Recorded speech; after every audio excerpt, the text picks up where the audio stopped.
Josh. All right, y'all. Great to have you back. So today we're going to talk about more things with proofs, but we're going to focus on different types of angles now. All right, you ready? All right, strap in. Here we go. So first thing we're going to talk about is we're going to talk about this thing here. All right. So this is called a line and another line, and they don't intersect. That's because the lines are parallel. Good. So we mark parallel lines with these little secondary arrows to emphasize that they're parallel. They're going. They're not stopping, and they're not going to intersect.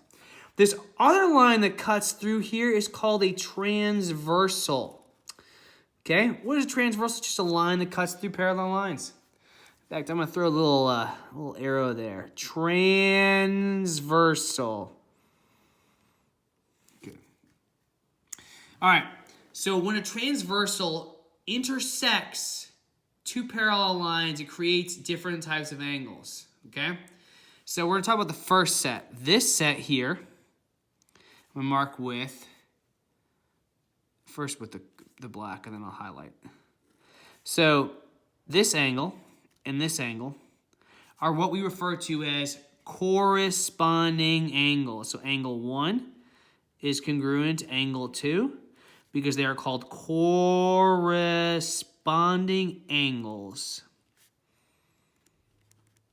Okay? So like not only are these two corresponding, but like these would be corresponding. This would correspond to this. It's just like they're on opposite sides. Like one's inside, one's outside, but they're on the same side of the transversal. Okay? So they're called corresponding angles.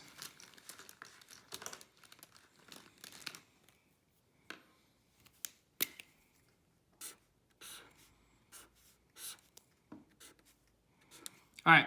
Next thing we're going to talk about is we're going to talk about these two.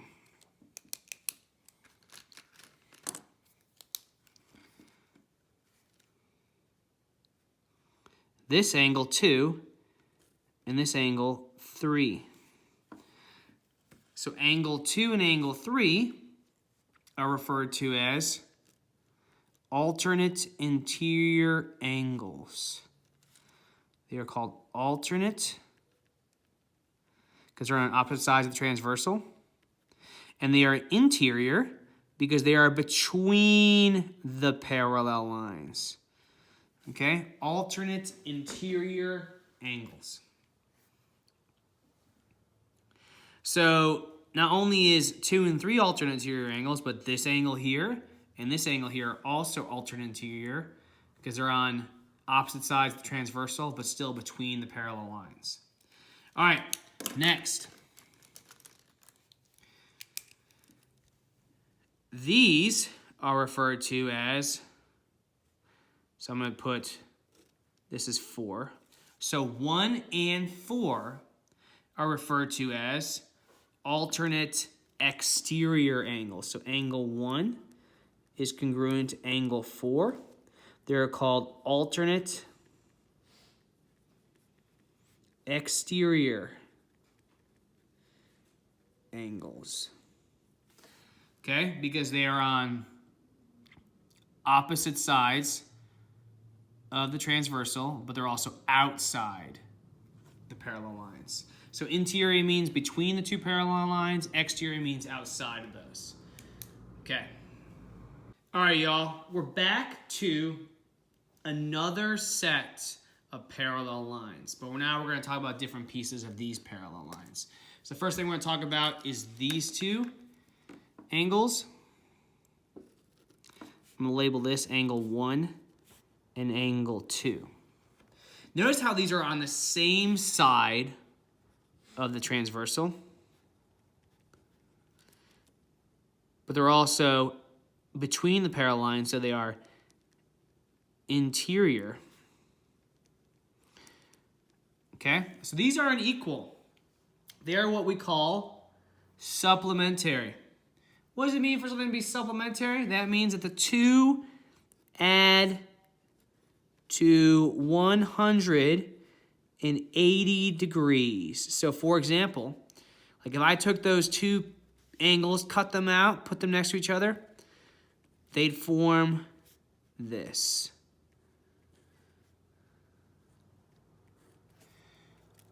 It's called a linear pair. A linear pair is supplementary. That means they add up to 180 degrees. So, along with same side interior, we'll also have same side exterior. It's like this angle and this angle are on the same side of the transversal, but they're all outside now. So it's same side exterior angles. They add up to 180 degrees. Because they are also supplementary. Good. All right, y'all, there's one more thing we need to add to our list of academic language to use when talking about proofs. Here it is. This is called the transitive property. This is all the transitive property is. So if I have angle 1 is equal to angle 2. If I have angle 1 is also equal to angle 3. The transitive property tells me that, boom, because of that, angle 2 is also equal to angle 3.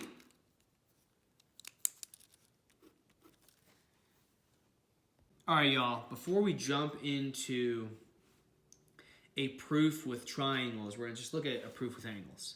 So it tells me that L is parallel to M and P is transversal. I'm trying to prove that 1 is congruent to 2. Angle 1 is congruent to angle 2. So I know that there are alternate interior angles. I get that, but I want to just work through some things we know about angles just to prove that those are congruent. All right, so first, line L is parallel to line M and line P is transversal. We know this information because it is indeed given.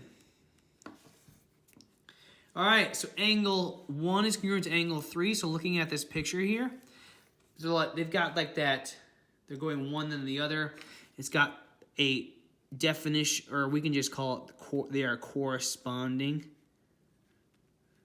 angles. Angle 3 is congruent to angle 2. They're like right across from each other like that. They're called vertical angles.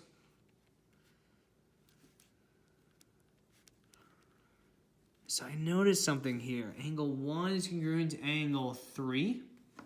Angle 3 is congruent to angle 2. So 1 is now congruent to angle 2 because of the transitive property.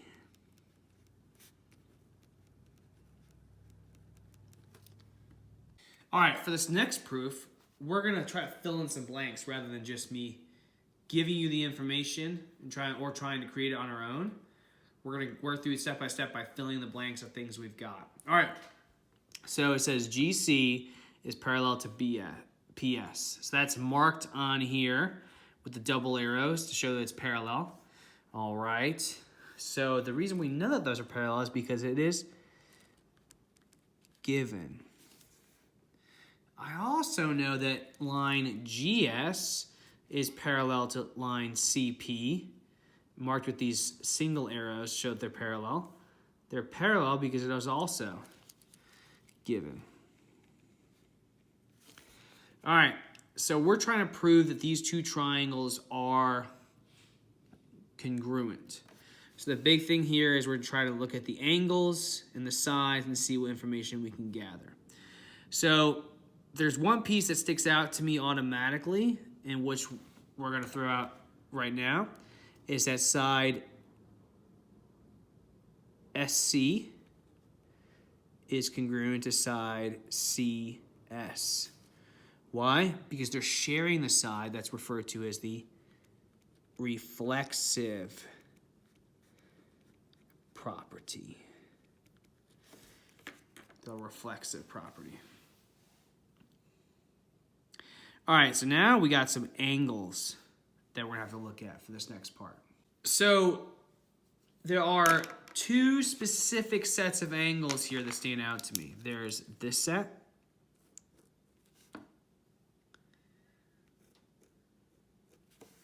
and there's also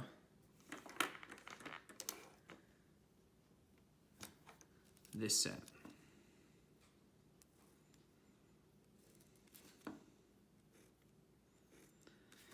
So we know that these two sets are congruent. So angle GCS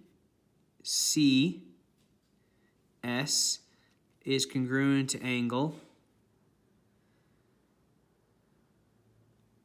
PSC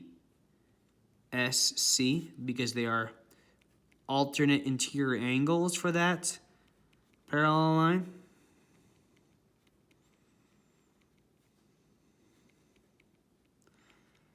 And then I also know that these two sets are congruent. So angle GSC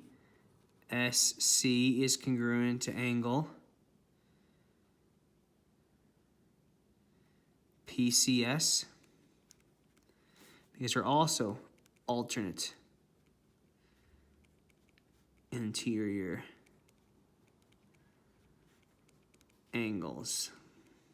Okay? And we have that this side is congruent to itself because they're sharing it. So we now know that the two triangles here are congruent, this triangle and this triangle, because of ASA, triangle congruence.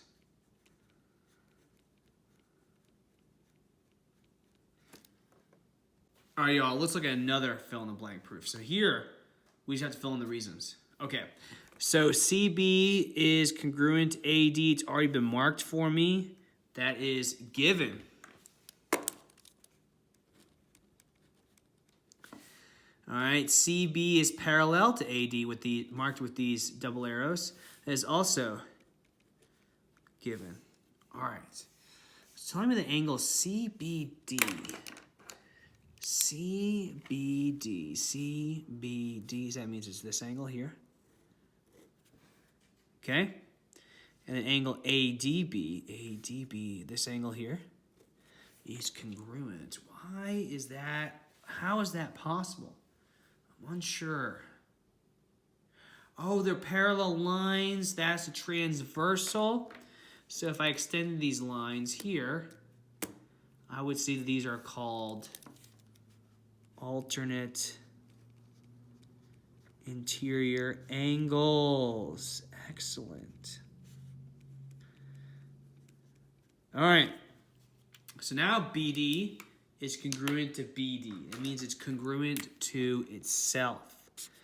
How could it possible for a line to be congruent to itself?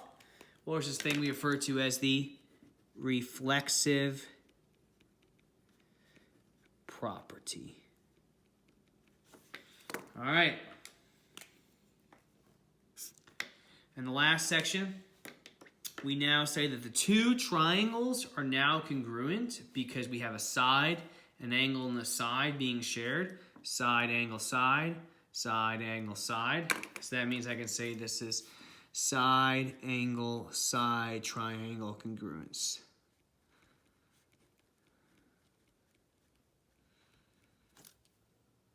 All right, here is our last proof that we're going to work through, okay? Got a lot more blanks on this one, all right? So the ones you're going to look at a lot more of are going to have blanks, or you might have to create your own.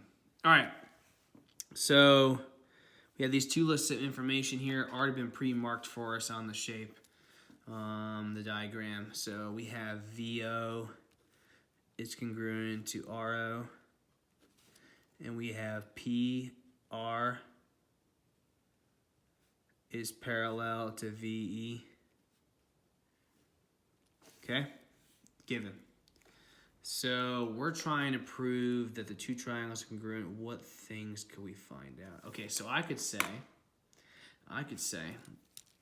that this angle and this angle are congruent because they are parallel lines create alternate interior angles.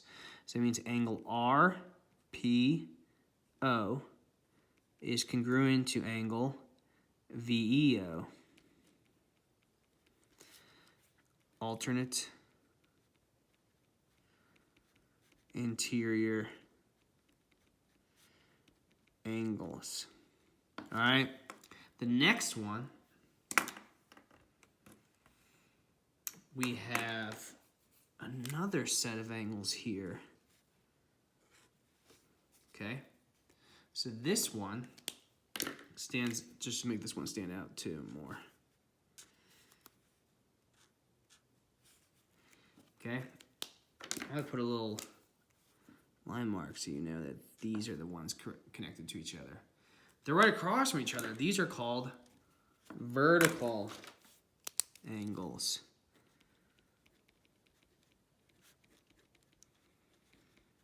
So that means angle ROP is congruent to angle VOE.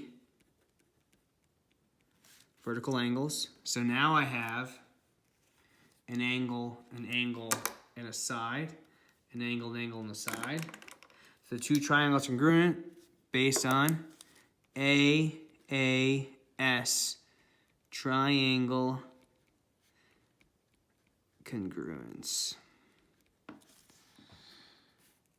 Excellent.